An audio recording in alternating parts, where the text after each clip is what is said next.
si hay una lesión. Hay una lesión evidente, en este caso, la introducción de un elemento fugitivo, un soportante que atraviesa la piel, lesiona tejido y desencadena una respuesta inflamatoria con diferentes mediadores inflamatorios. Y esos mediadores inflamatorios van a provocar dolor a través de qué? A través de la activación de nuevos receptores. Y habíamos visto que también existe un dolor donde no existe daño, evidente. Sin embargo, la persona siente dolor. Ese tipo de dolor no hay daño tisular, no hay lesión tisular. Lo que hay es daño en las vías de transmisión o en los centros donde se percibe el dolor. Esa es una gran diferencia. Claramente, en frecuencia, el dolor es uno de los síntomas por los cuales uno ve la mayor cantidad de pacientes en cualquier tipo de consulta externa, medicina general, de emergencia, es el dolor el que lleva al paciente. Y de los tipos de dolor, es el dolor donde hay una lesión, un daño tisular evidente que está provocando dolor. Con menos frecuencia, el paciente acude por un dolor de este tipo, donde no hay daño.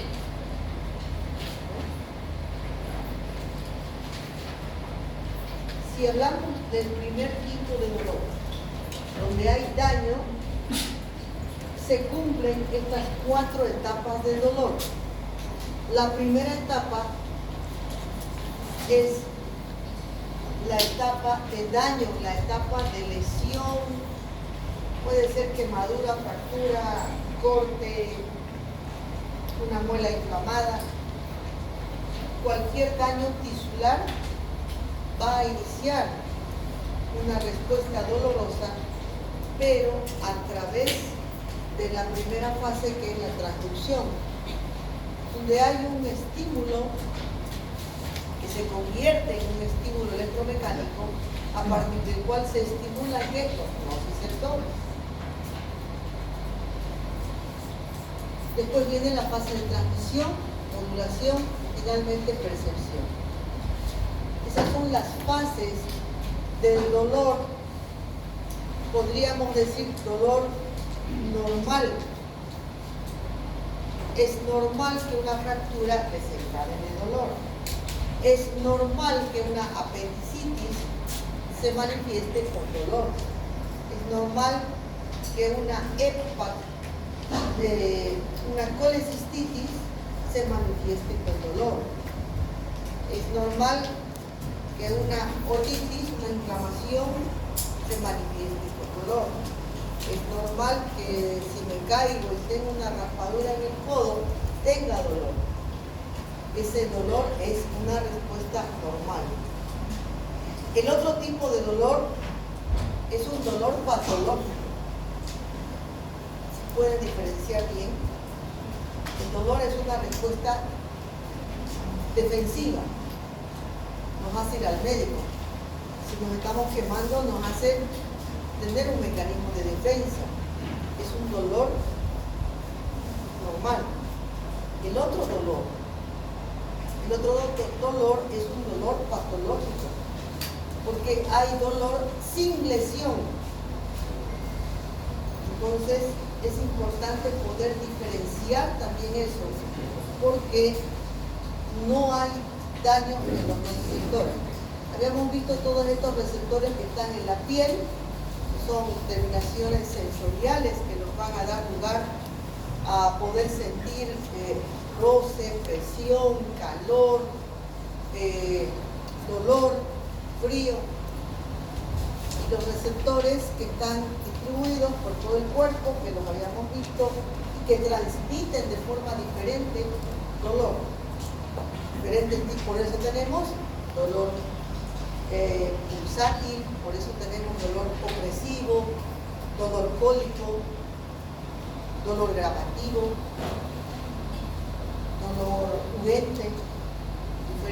tipos de dolor, porque son diferentes tipos de nociceptores que se estimulan de acuerdo a los órganos donde estos se localizan.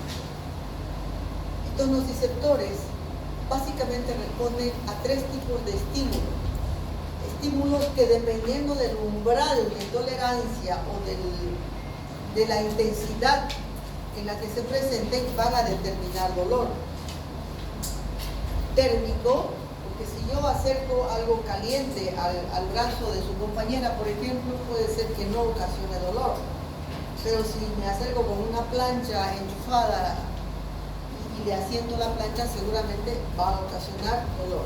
Entonces, dependiendo de la intensidad del estímulo térmico, la sensación será de calor o la sensación será de dolor cruento.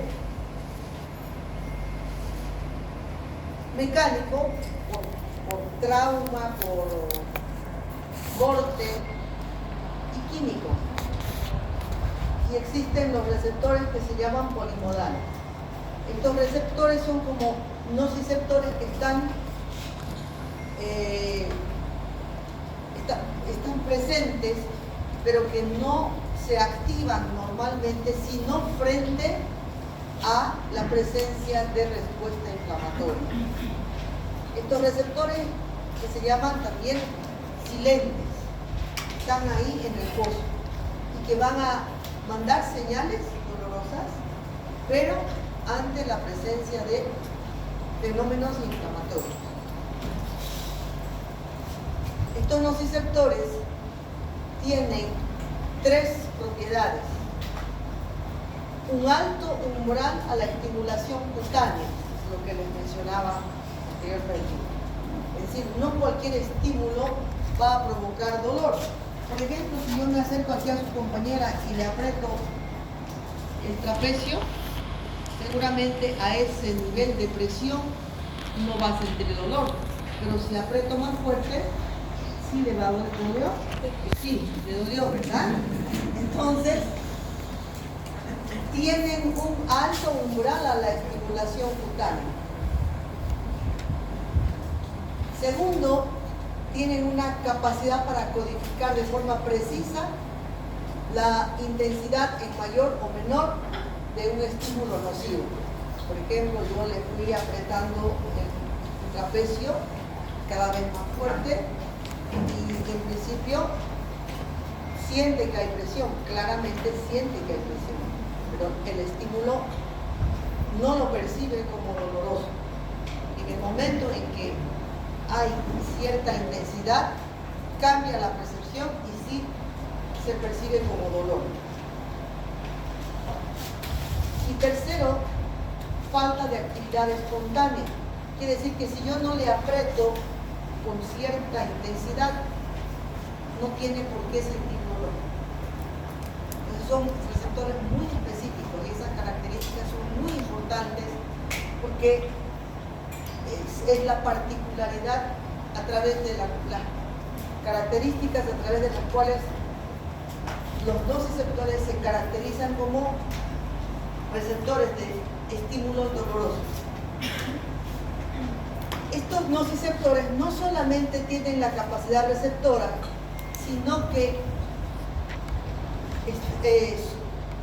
son nociceptores o receptores que van a liberar sustancias que se llaman mediadoras del dolor. Entonces, van a liberar neurotransmisores dependiendo de la intensidad del estímulo, en este caso la presión que yo hago. Se van a liberar a partir de cierto nivel de presión, se van a liberar sustancias igual que las mediadoras inflamatorias, pero estas mediadoras del dolor se llaman neurotransmisores. ¿Por qué? Porque transmiten, facilitan la transmisión de un estímulo para que sea enviado como una señal que sea interpretada como dolor. Esto Esto parece que es un proceso largo, pero es inmediato. O sea, es sumamente veloz. Si no, estaríamos con la mano ahí sobre la cocina, sobre un horno, y hasta que sintamos dolor ya nuestra mano está destrozada. Bueno, estos nociceptores, fíjense qué tan importante es la relación que existe entre inflamación y dolor. Estos nociceptores periféricos provocan o tienen acción sobre los vasos de pequeño calibre. Y en los vasos de pequeño calibre desencadenan vasodilatación, extravasación y edema. ¿Características de qué? Del fenómeno inflamatorio. Y si volvemos hacia atrás entonces a recordar el fenómeno inflamatorio como tal, decíamos que la primera fase es una brevísima etapa de vasoconstricción y luego viene una fase estable de vasodilatación. ¿Quién controla la vasoconstricción y la vasodilatación? Un estímulo nervioso. ¿Quiénes? Los nociceptores. Los nociceptores. Estos nociceptores son importantes porque son los que van a determinar el fenómeno vascular de la etapa inflamatoria, de la reacción inflamatoria. ¿Por qué? Porque a través de los nociceptores y los neurotransmisores van a provocar a nivel endotelial fenómenos de vasodilatación, aumento de la permeabilidad y edema. Parte importante del fenómeno inflamatorio. Por eso decíamos al principio que la respuesta inflamatoria es un fenómeno básicamente vascular. ¿Qué sustancias son estas que llamamos neurotransmisores? Se llaman sustancia P, glutamato y PRGC, proteína relacionada con el gen de la calcitonina. ¿Qué son estas? Neurotransmisores. Facilitan la transmisión de un estímulo que va a ser interpretado, viajar y va a ser interpretado como un estímulo doloroso.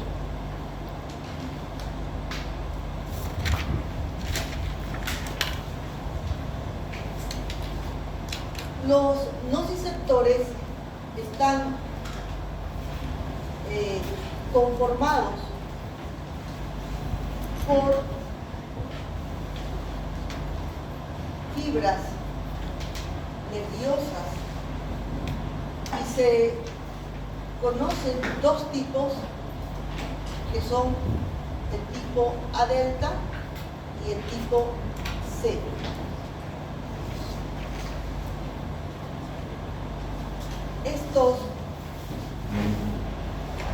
Esta clasificación de las fibras que continúan a los nociceptores es importante porque estas fibras van a transmitir el estímulo de diferente forma. Las fibras A delta, gráficamente, fíjense que son diferentes de las fibras C.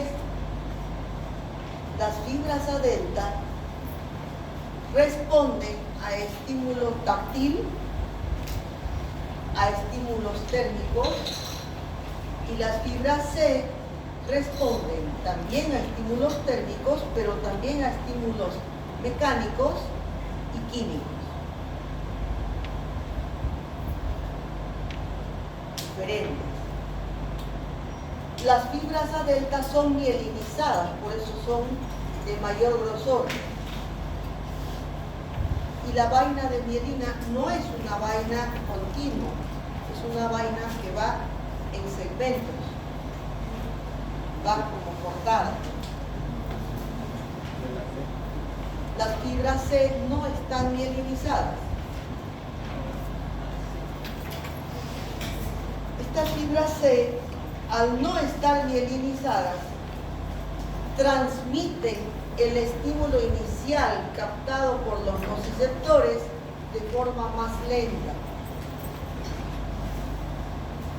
En cambio, las fibras A delta, por tener una vaina de mielina que facilita la conducción rápida, tienen una conducción más rápida.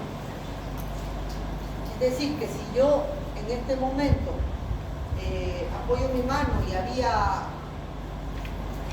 un clavo, digamos, aquí apoyo mi mano, ¿qué fibras son las que van a transmitir esa percepción? Las fibras A delta, pero me va a quedar doliendo, después me va a seguir doliendo. ¿Qué fibras son? Las no mielinizadas. Entonces primero responden las fibras A delta y luego esa sensación de que el dolor persiste ya tiene que ver con las fibras C no mielinizadas. Existen también estos receptores cutáneos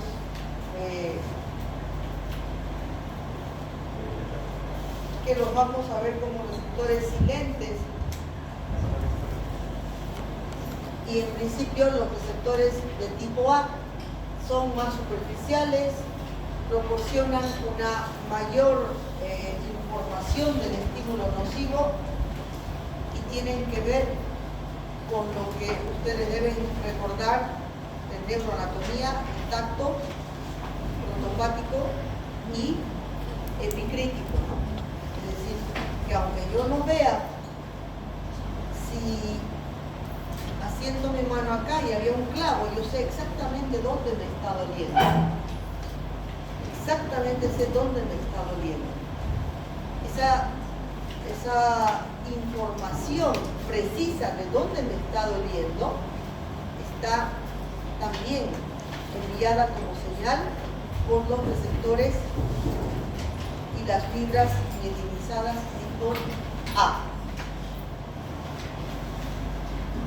Como ven aquí en esta gráfica, la persona que está pellizcando la piel está provocando un estímulo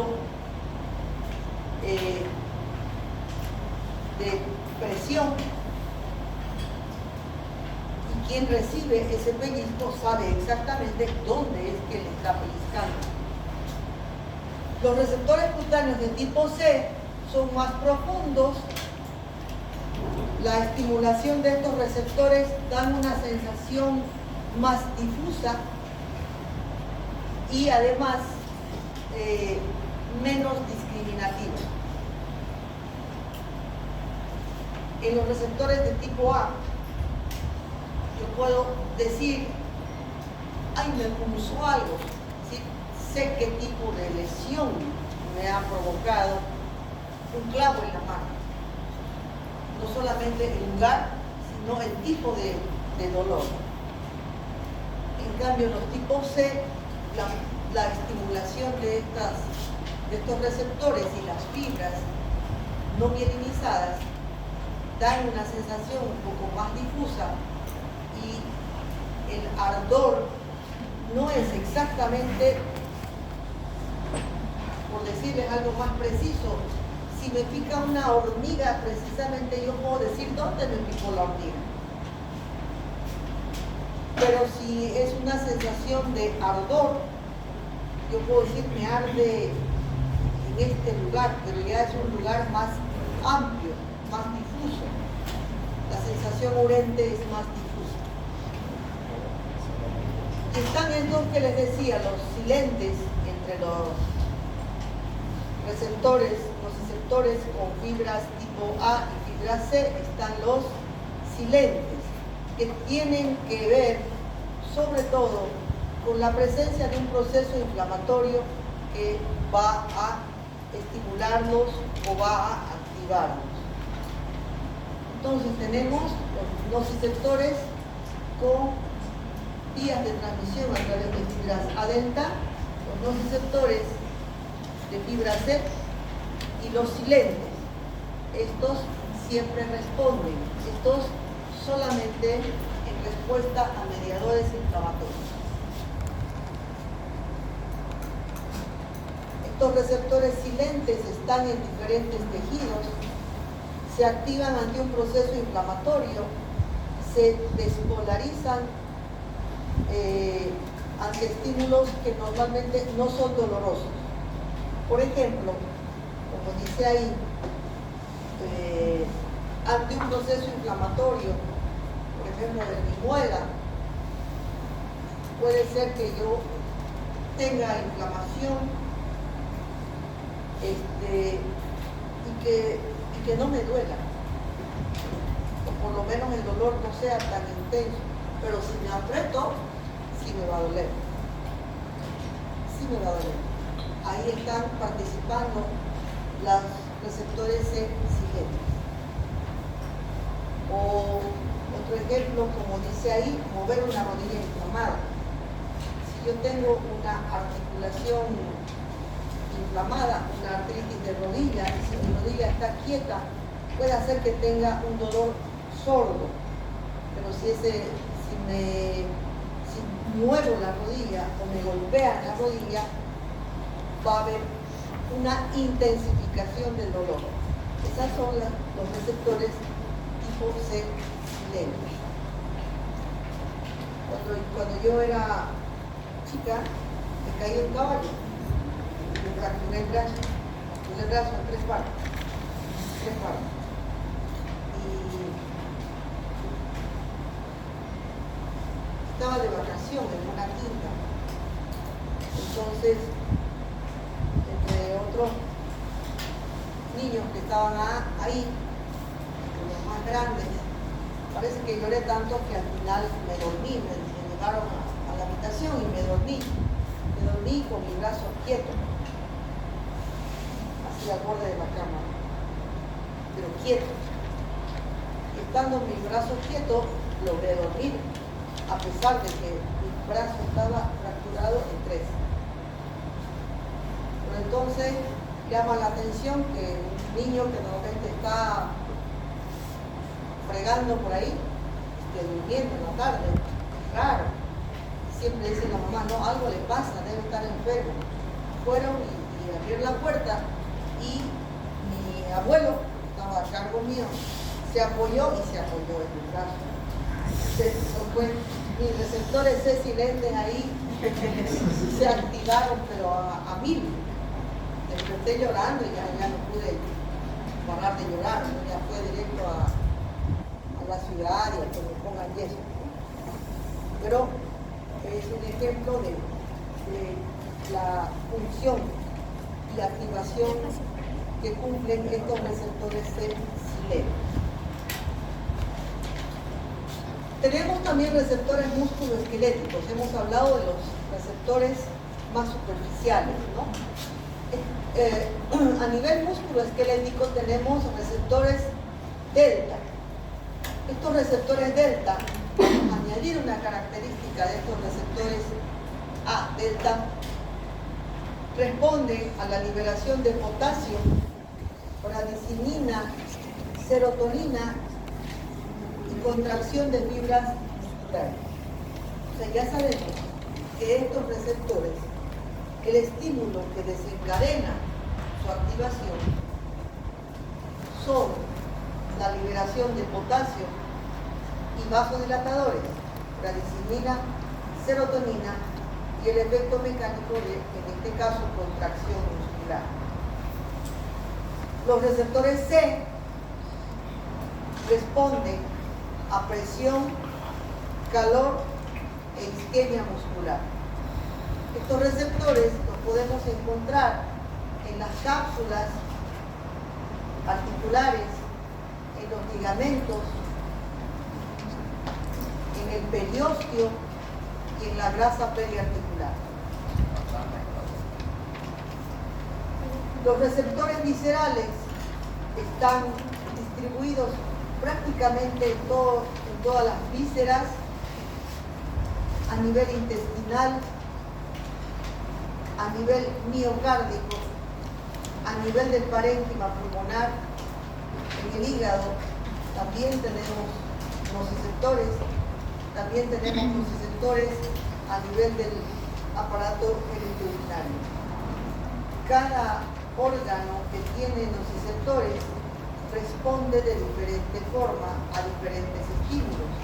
Por ejemplo, si estimulamos nociceptores que están distribuidos a nivel del tubo digestivo, lo que van a provocar es contracción, provocando dolor cólico.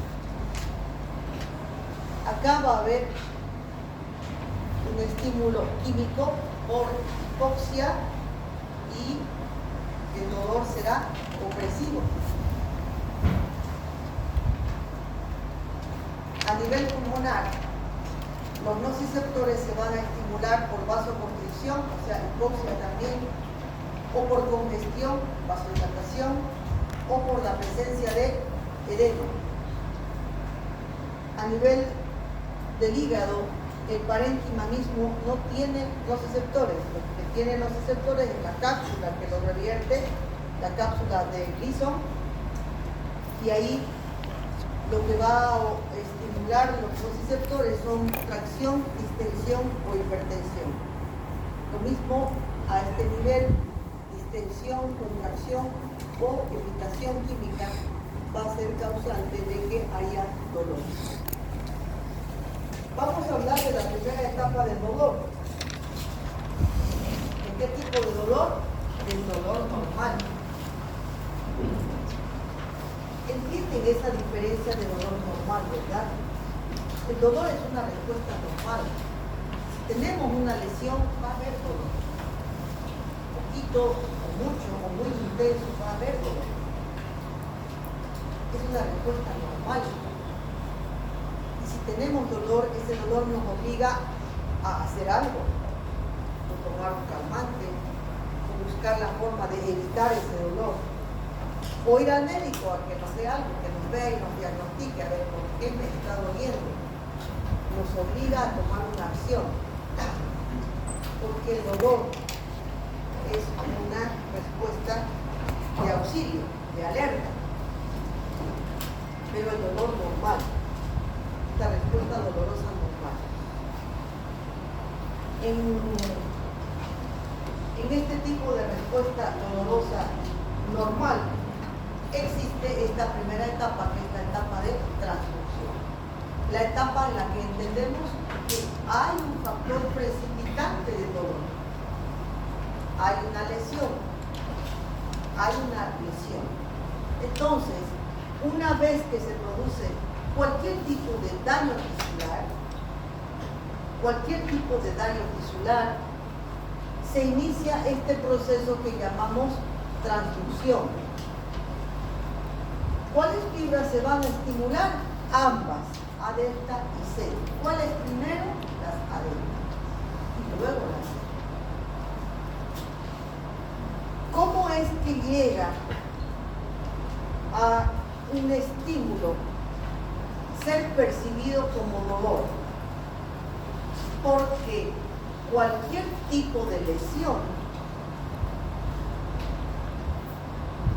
va a provocar un potencial de acción. Ese potencial de acción es el que se transmite y da inicio a la respuesta dolorosa.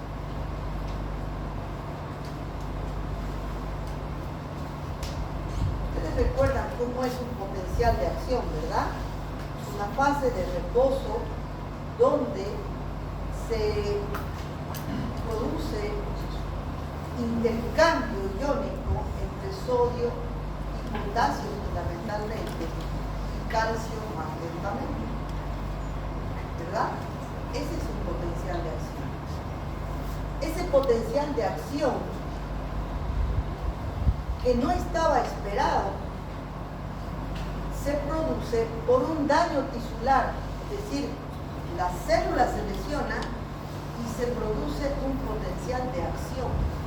donde se va a liberar estas sustancias que son neurotransmisores.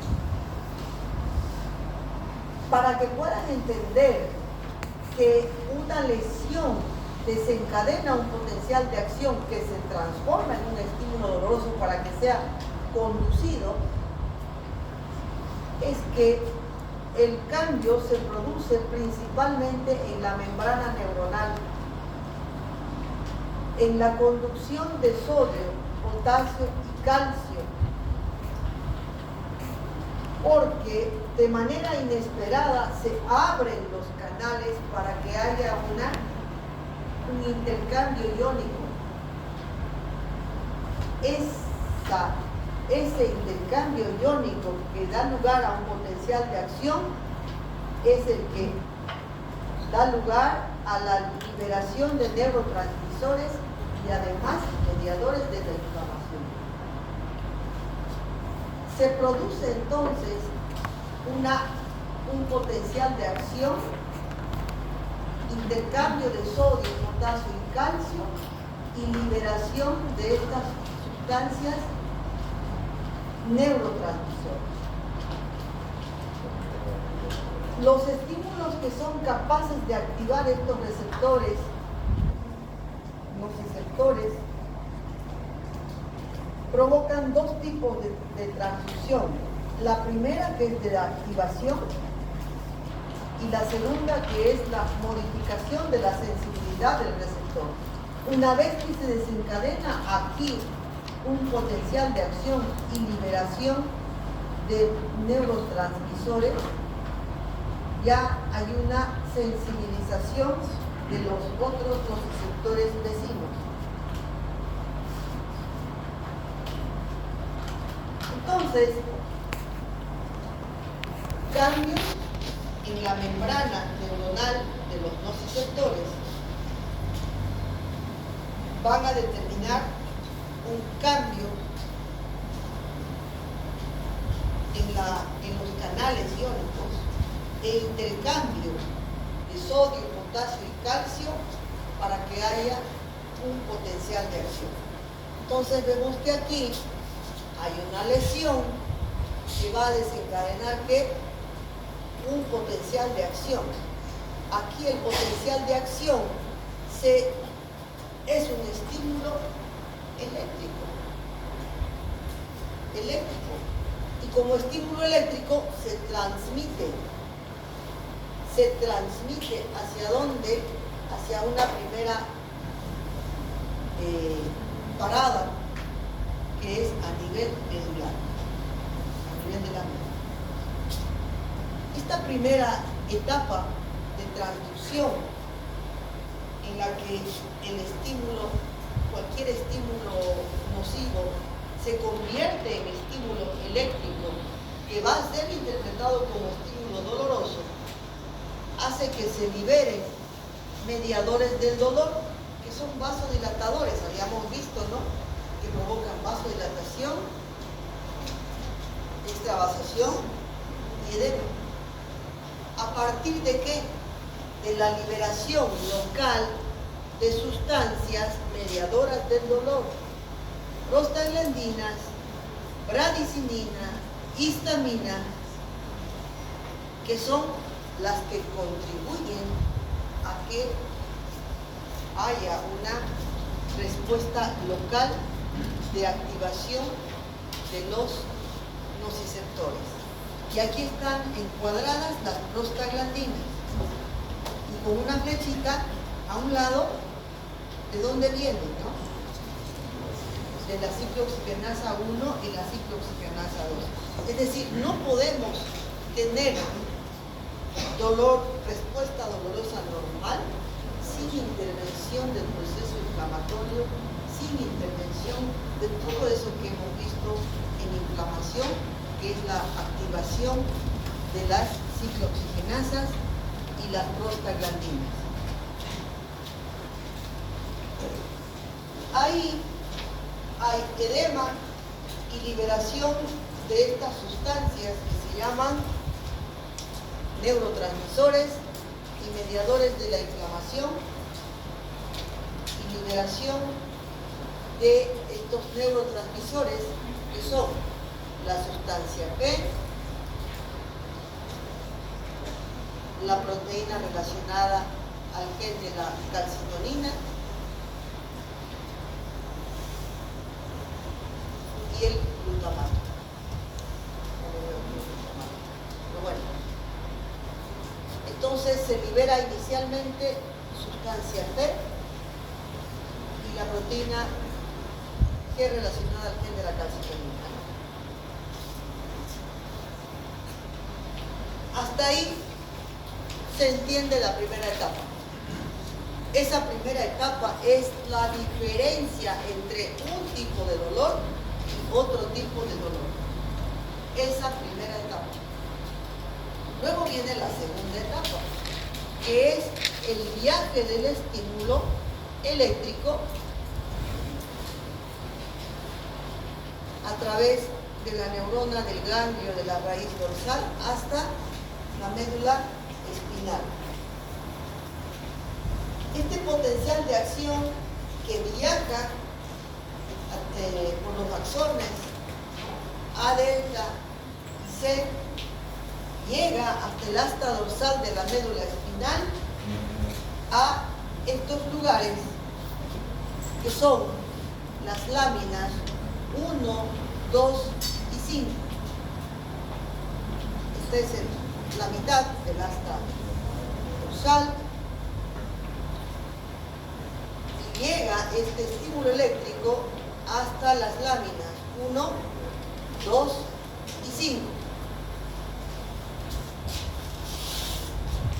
Ahí se produce una integración del estímulo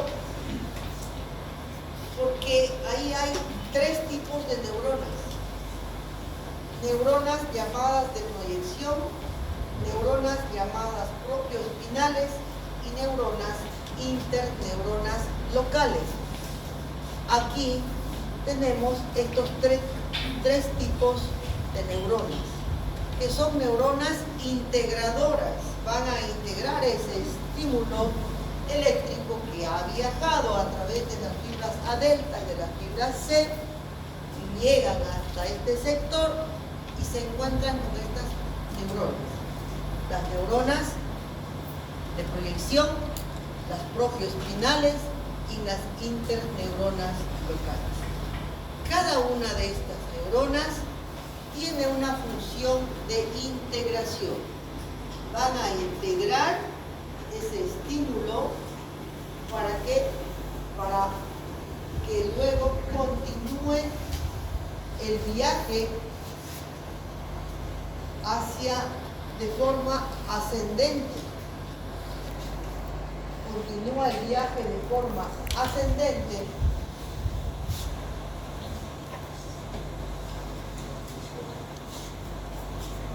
vienen acá y cruzan de un lado a otro. Cruzan de un lado a otro. Siguen ese viaje ascendente, giran y se dirigen ¿hacia dónde? Hacia una primera parada que es el encéfalo, por las dos columnas que forman la médula, el fascículo neoespinotalámico y el fascículo paleoespinotalámico. Por aquí viaja el dolor. Y como dice aquí, el fascículo neoespinotalámico transmite el dolor rápido. Quiere decir que está fundamentalmente constituido por fibras adenoides. En cambio, el fascículo paleoespinotalámico transmite de forma más lenta. Tiene que ver con el dolor lento. Por lo tanto, está conformado predominantemente de fibras C. Aquí también tenemos neurotransmisores. En todo este sector tenemos neurotransmisores. Glutamato, que aquí ya podemos diferenciar que es liberado por la sustancia P está liberada por las fibras C. Tenemos otra diferencia aquí. Tenemos que las fibras A delta relacionadas con el dolor rápido se transmiten por el fascículo neoespinotalámico y el neurotransmisor principal es el glutamato. En cambio, el dolor lento se transmite por el fascículo paleoespinotalámico y su neurotransmisor es la sustancia P. ¿Tiene importancia esto? Tiene muchísima importancia. Porque en el dolor agudo yo puedo, en mis investigaciones, buscar para el dolor agudo un inhibidor del glutamato y para el dolor lento un inhibidor de sustancia P. Y hacia ahí van dirigidas las investigaciones para el tratamiento del dolor. Un poquito más detallado entonces, o nada más para que quede más claro, por el haz neoespinotalámico viajan fibras A delta. El mediador es el glutamato y como es dolor agudo, es un dolor breve. Es decir, la percepción del dolor se hace en milisegundos, como dice ahí. Pero también desaparece rápido. En cambio, el haz paleoespinotalámico está constituido por fibras C, tiene que ver más con el dolor sordo, dolor crónico. El mediador es poco glutamato, pero principalmente sustancia P. Es de liberación lenta y por lo tanto el efecto es más duradero. Tiene que ver más con el dolor prolongado, el dolor crónico.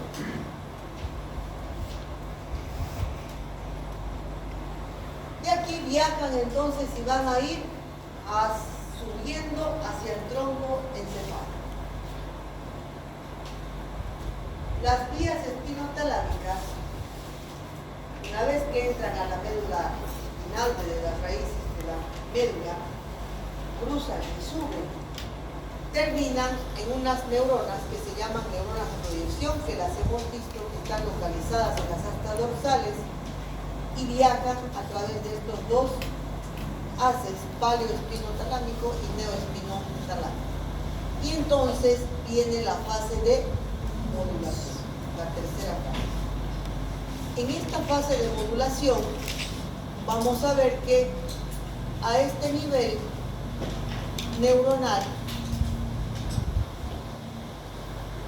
y dependiendo de la vía que se ocupe, o por el fascículo neoespinotalámico o por el fascículo paleoespinotalámico,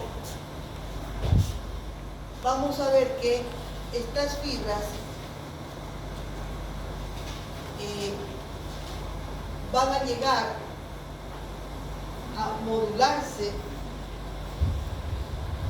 y van a modular la percepción dolorosa.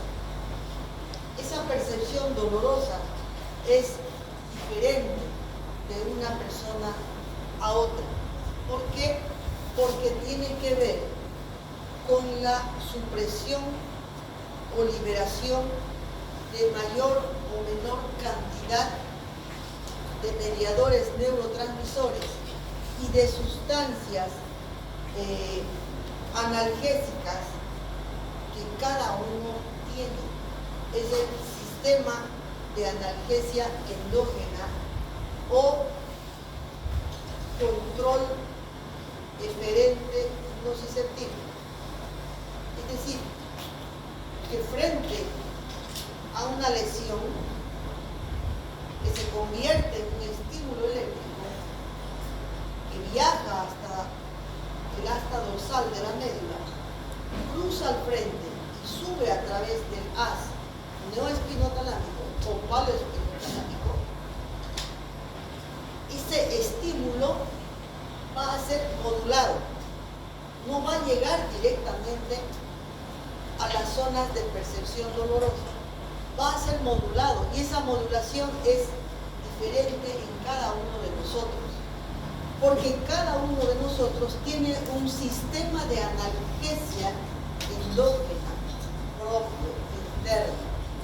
Y ese sistema de analgesia propio, que se llama control eferente nociceptivo, tiene 3 componentes. La región gris periacueductal. De esta región gris periacueductal se envían señales al núcleo magno del Rapé, al núcleo reticular paragigantocelular, y de ahí las señales tienen un segundo viaje a este lugar que se llama complejo inhibidor de las astas dorsales de la médula espinal. Estos 3 componentes, ¿qué están haciendo? Están haciendo unas paradas del estímulo eléctrico. ¿Para qué? Para modular ese estímulo y que sea interpretado como dolor. Llega primero a esta región gris periacueductal, luego al núcleo magno del Rapé y al núcleo reticular paragigantocelular, y de ahí a este complejo inhibidor de las astas dorsales de la médula espinal. Este sistema de analgesia endógena modula el dolor. Podemos tener gran cantidad de sustancias moduladoras del dolor o poca cantidad, y eso depende de cada persona. Este sistema analgésico está compuesto principalmente por serotonina y encefalina. ¿Qué pasa ahora que se habla mucho de la serotonina? ¿Qué pasa cuando nos falta la serotonina? Se llama también la hormona de la alegría, ¿no? ¿Qué pasa cuando nos falta serotonina? Estamos decaídos, no tenemos ganas de hacer nada, estamos deprimidos. Si estamos con déficit de serotonina, estando en esa situación de depresión, cualquier tipo de trauma, lesión, frente a un déficit de serotonina, una persona con déficit de serotonina va a estar amplificada. Quiere decir que la respuesta dolorosa en esa persona va a ser más intensa. ¿Por qué? Porque no tiene un adecuado sistema de analgesia endógena. Los medicamentos antidepresivos son serotoninérgicos, hacen que se secrete más serotonina. Son medicamentos inhibidores de la recaptación de serotonina, permiten que haya una mayor recirculación de serotonina. ¿Por qué? Porque la serotonina es importante como neurotransmisor, como estabilizador de nuestro estado de ánimo, y nuestro estado de ánimo tiene que ver con la respuesta dolorosa. La serotonina facilita la liberación de este otro elemento que se llama encefalina. Y esta encefalina inhibe pre y post sinapsis las fibras A y las fibras C.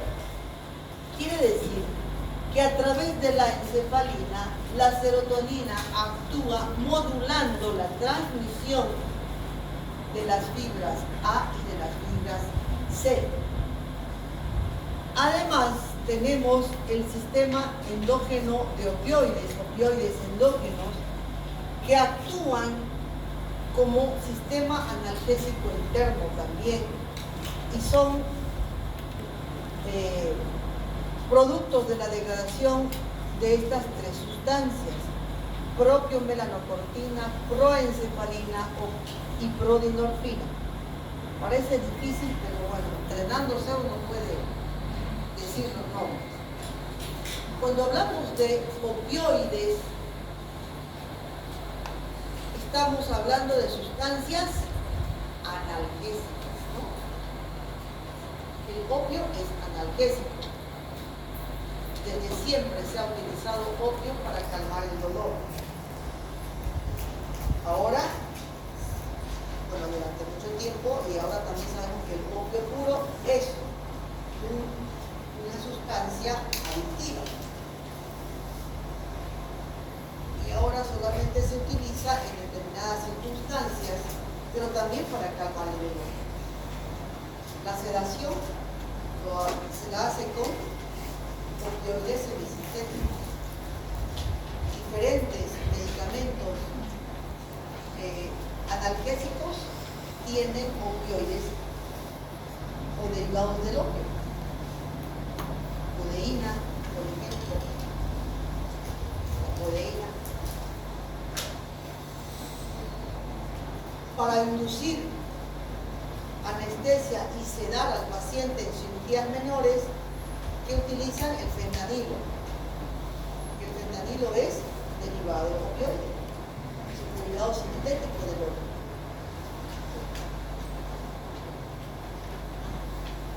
Para tratamiento de dolor muy intenso, principalmente oncológico, utilizan morfina. ¿Qué es la morfina? También es un derivado opioide.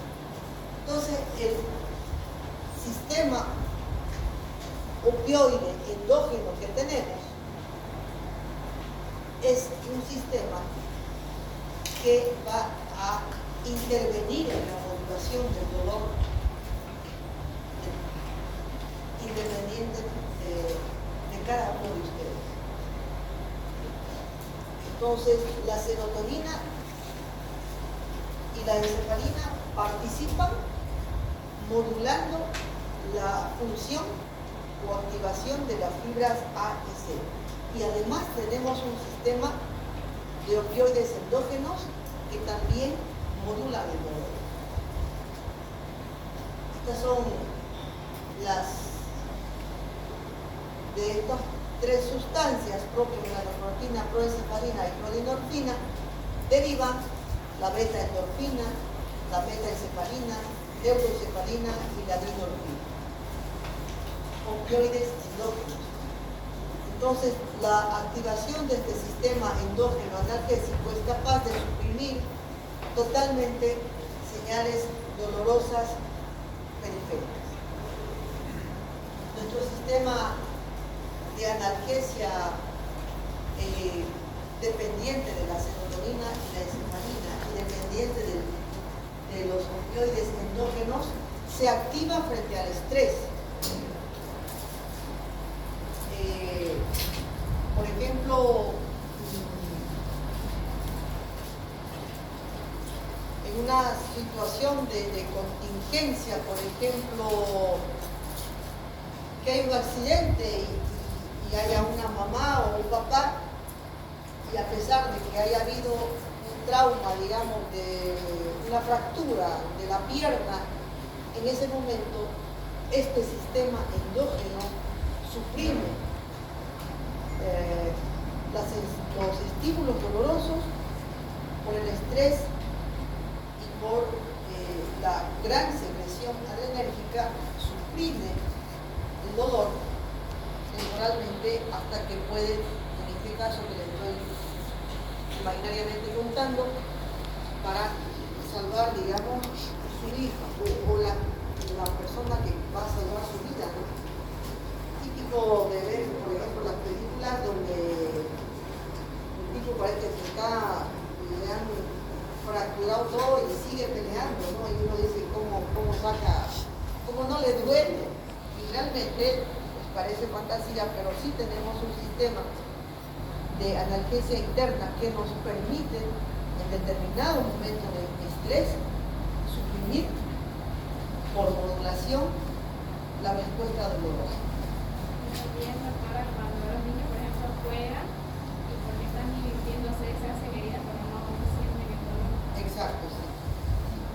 Pero también hay niños que para llamar la atención y teniendo su serotonina baja, de cualquier cosa chillan, ¿no? También eso trae. Y luego tenemos ya la cuarta etapa, que es la percepción. Entonces, es un estímulo que se inicia con un potencial de acción que es transmitido y modulado, finalmente llega modulado a los centros de percepción del dolor. Estos impulsos aferentes, que suben hasta los centros nerviosos para tener la experiencia dolorosa, van a depender no solamente del tipo de lesión, sino van a depender de otro tipo de situaciones que tienen que ver más con la persona, ¿no? La interpretación individual de los impulsos, pero también tiene que ver con algunas particularidades de la persona, como la raza, la personalidad, experiencias previas, circunstancias, etc. En relación a la raza, tal vez ya no tiene tanto que definirse como que tiene que ver con la raza, pero hay personas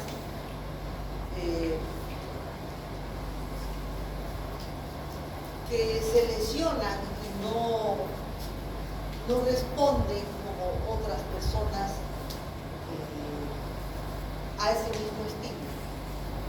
Hablando, por ejemplo, de una persona que trabaja en el campo, que se cae, se fractura, se venda y sigue trabajando. En cambio aquí, si fuera una persona que trabaja en una oficina, que se rebala en la grada, se cae, se fractura, no duda en ir al médico, le reducen, le duele 5 días o 15 días de baja médica, etc. No es diferente las circunstancias en las cuales sucede una eventualidad para provocar dolor.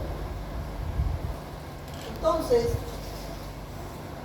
tenemos el primer proceso, la primera etapa del dolor, que es la de transducción, luego la transmisión, luego la modulación y finalmente la percepción. Esta percepción no solamente depende de estas 3 etapas anteriores, sino también de la psicología del individuo, de las experiencias y de cómo integra a nivel cortical, como les decía a su compañero ayer, a nivel cortical se integran todos estos estímulos para ser expresados como dolor. Entonces, para que los elementos básicos que intervienen en la percepción dolorosa son el estímulo, la lesión, el estímulo, el sitio donde se produce el dolor,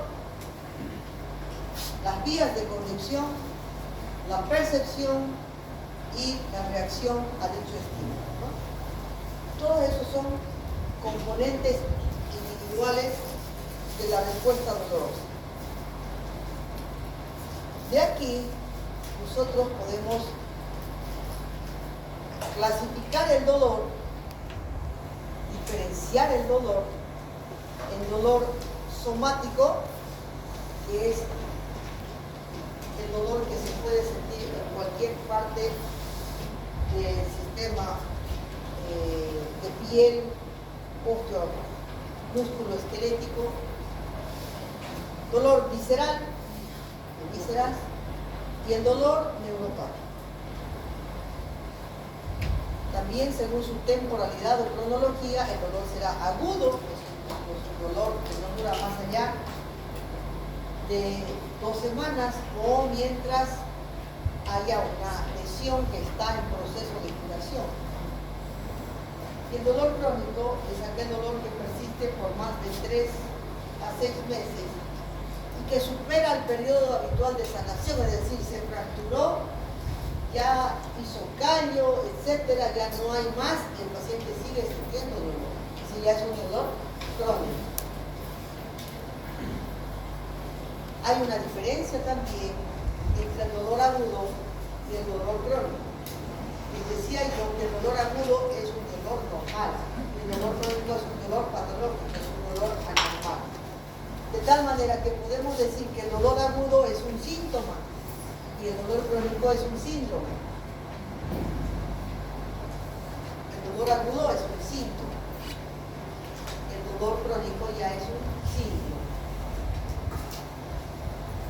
El dolor agudo es un síntoma porque tiene una finalidad biológica, de protección, de alarma. Encontramos un mecanismo que lo ha desencadenado, una caída, una fractura, un diente inflamado, cualquier tipo de lesión. Es decir, relacionamos lesión, dolor.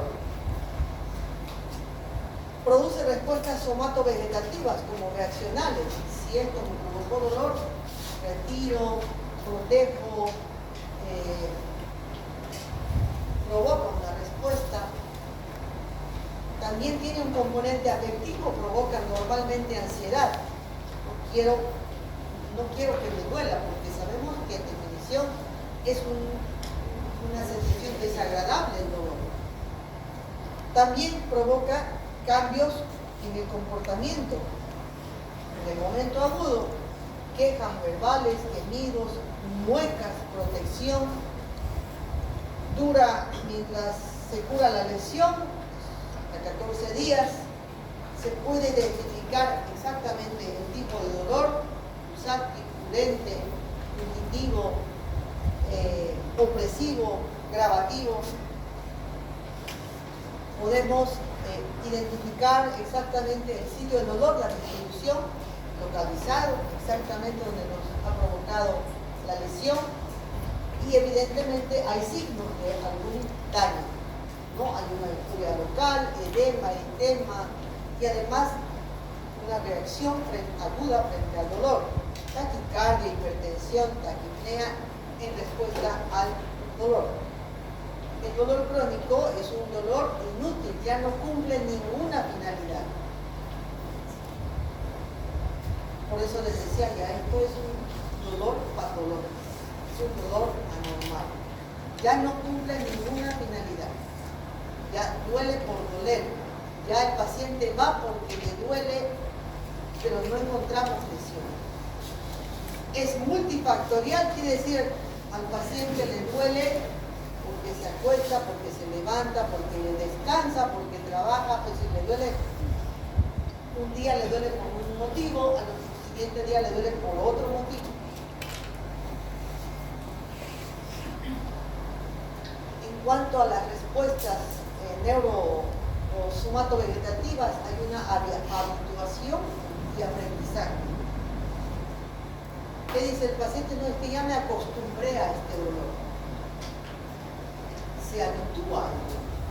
No es que deja de doler, sino que se habitúa al dolor. Y de hecho aprende a convivir con ese dolor. Además hay aprendizaje como por ejemplo decir he cambiado de colchón porque el colchón blando me provoca más dolor. Aprendizaje. O me siento de tal forma porque de otra forma me provoca dolor y de esta forma el dolor me disminuye. Aprendizaje y condicionamiento de la conducta. Este dolor, por ser persistente, en vez de ansiedad, ocasiona más bien depresión. El paciente con dolor crónico es un paciente deprimido. Si es un paciente deprimido, entendemos que también su sistema analgésico endógeno está mal. No hay una adecuada modulación del dolor. En cuanto al comportamiento, el paciente con dolor crónico más bien se retrae, ya no expresa su queja. ¿Por qué? Porque sabe que me duele, termina la gente o nadie le cree o guardando a las personas. Entonces evita manifestar su queja, se retrae, se aísla. Es Es un dolor que entendemos que va a ser prolongado, es un dolor poco definido y cambiante. Me duele aquí, pero no localiza exactamente el dolor. Que además es cambiante, algunas veces un día es más intenso, otros días es menos intenso, y relacionado a factores independientes en realidad del dolor. Es un dolor expandido, somatotrófico, como mi paciente que le dolía aquí, que le dolía hacia abajo, o pacientes con lumbalgia crónica, ¿no? Que les arde, se cansan, tienen que levantarse, hacer ejercicios, y más bien ocasiona cambios autonómicos, motores, del sensorio, provoca insomnio en un dolor. Según los mecanismos de lesión, los mecanismos neurofisiológicos, el dolor entonces se clasifica en dos tipos: el dolor nociceptivo, que aquí sí podemos ya ver claramente que es un dolor fisiológico, normal, natural, lo que llamamos eudinia. Es normal que tenga dolor. Se fracturó,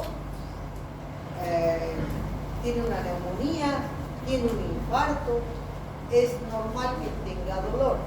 Eudinia es un dolor fisiológico, normal, natural. Aquí se cumplen las 4 etapas del dolor y aquí ubicamos el dolor somático y el dolor visceral. En cambio, este dolor no nociceptivo se llama nociceptivo porque hay estímulo de nociceptores, ¿ya? Este dolor no nociceptivo, donde no evidenciamos estímulo de nociceptores, ya es un dolor patológico, anormal. Es un dolor anormal. Se caracteriza por la alodinia. Alodinia, que es la presencia de dolor frente a estímulos que no son dolorosos.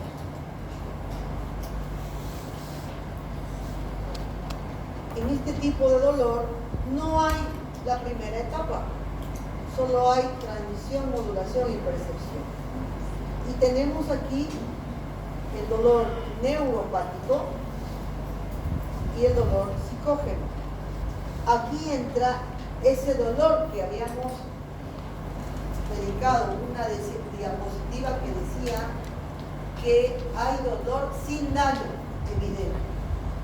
Ese es el tipo de dolor donde no hay daño evidente, pero se sabe que si bien no hay daño evidente, la lesión está en las vías neurológicas de transmisión. Ya podemos decir ahorita debe tener lesionado o el haz neuroespinotalámico o el haz paraespinotalámico o los centros de percepción del dolor.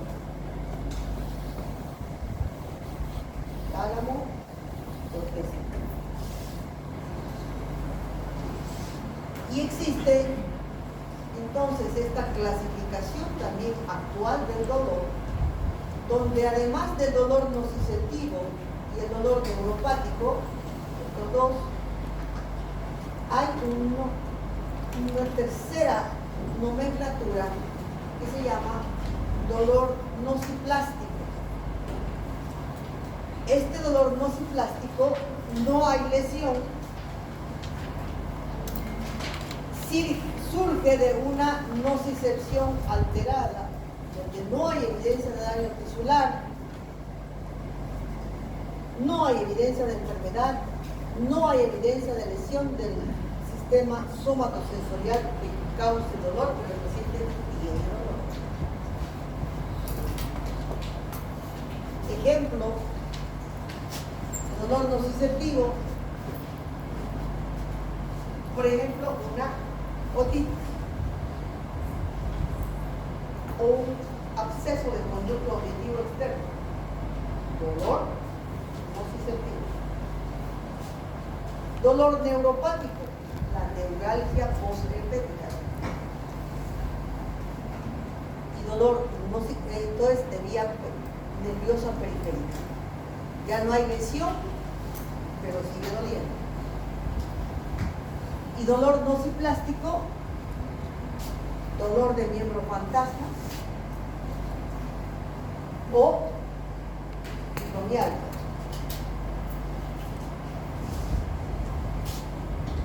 El dolor nociceptivo, entonces hay una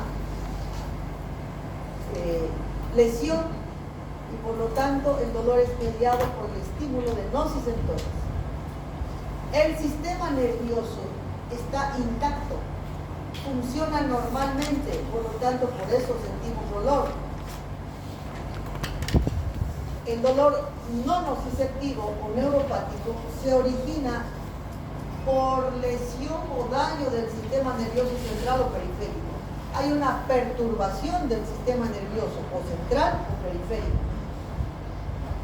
Y los estímulos, cualquiera estímulo normal se percibe como un estímulo alterado, doloroso. Hay una desconexión con los nociceptores. No existe relación con los nociceptores y falta la etapa de transducción. Y el dolor nociplástico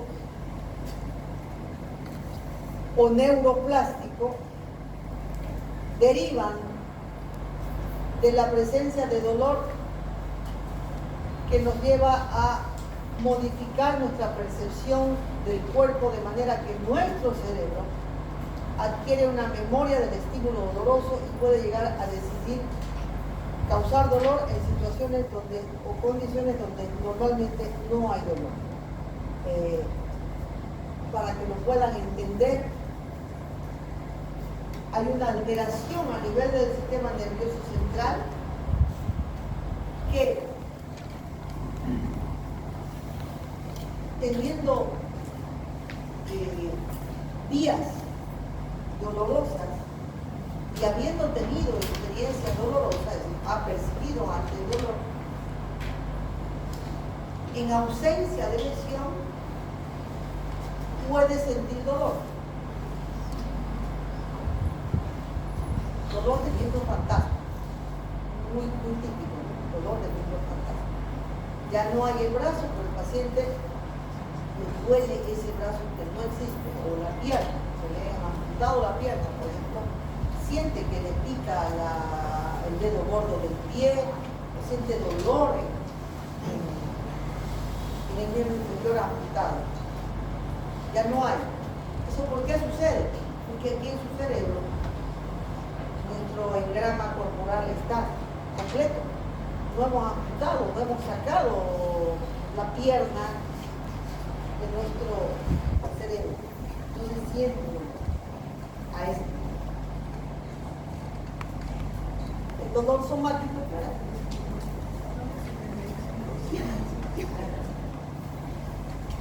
El dolor somático es un dolor que puede originarse en piel, o dolor somático o nociceptivo, ¿ya? Somático o nociceptivo. Piel, músculos, tendones, ligamentos, articulaciones. Es un dolor sordo, bien localizado, continuo, por ejemplo, artritis, osteoartrosis, fractura, contractura, otitis,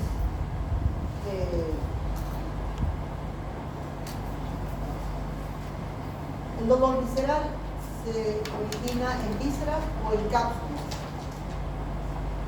normalmente mal localizados, porque no son nociceptores que localizan bien el dolor. Cólico, constante, intermitente, pero aquí tiene una característica muy importante, que el dolor visceral se irradia. ¿Por qué se irradia?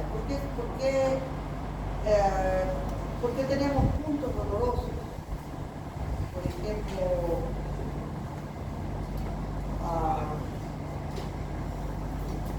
el punto vesicular,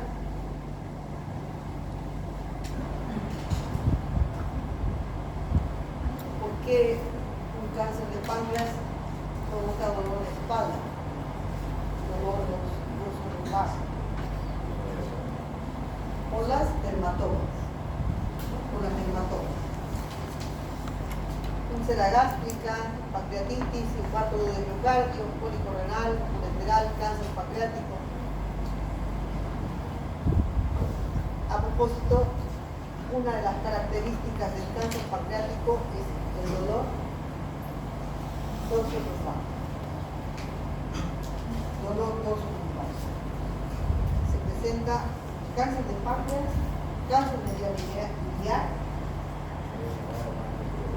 cáncer pancreático. El dolor neuropático, que ya conocen, que se origina por lesión de raíz nerviosa periférica, plexo, médula espinal o sistema nervioso central. Dolor paroxístico, como tipo calambre, difuso, cambiante, fugitivo, urente, con alteraciones en la sensibilidad. Ejemplo, neuropatía diabética, neuralgia posdisbética, plexopatía, mielitis, lesiones medulares, cuadriplegia, tetraplegia.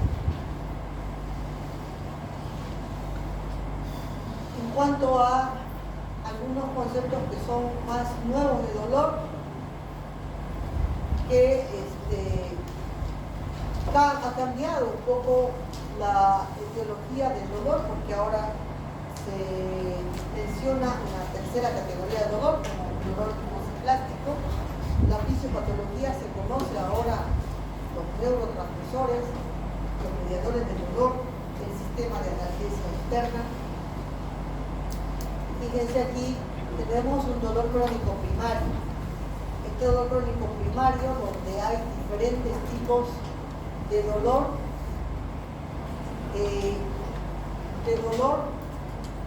neuropático y nociplástico, y que son quejas muy frecuentes, como por ejemplo generalizado la fibromialgia, síndrome regional complejo, cefalea primaria. Hay personas que tienen dolor crónico en la cabeza y no se les examina todo y no hay una causa para establecer el dolor crónico.